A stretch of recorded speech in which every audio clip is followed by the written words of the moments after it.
So I grew up playing soccer on Saturdays and Sundays if we were lucky enough to make it to the third and fourth game of the tournaments each weekend.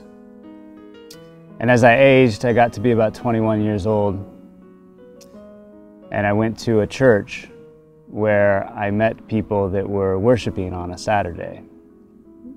They were saying things like "Happy Sabbath" to each other. It was very strange to me. I didn't really understand what this meant. My only connection with a Sabbath was a black one and a band. And so as I continued to come, I continued to ask questions. See, I wasn't raised really in a church. My parents weren't religious.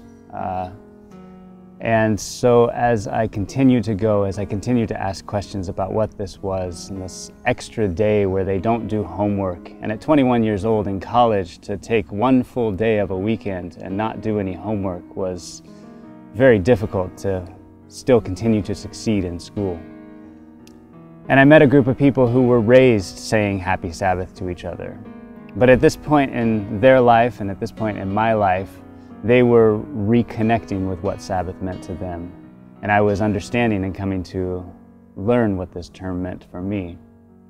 As we continued to grow, as we continued to study with each other, we would spend these days together.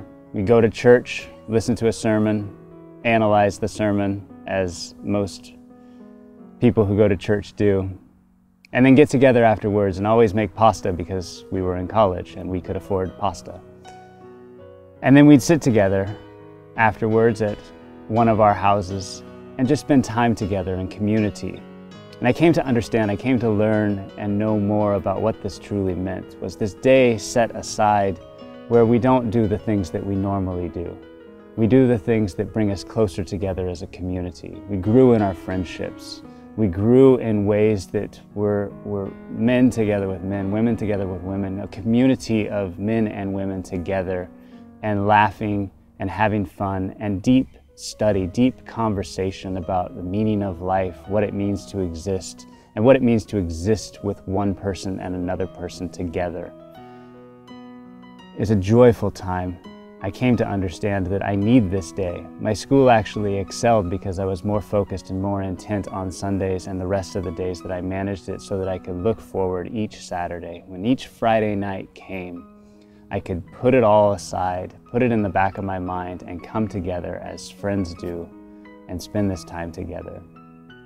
My name is Keith, and I'm glad to be on the Sabbath sofa.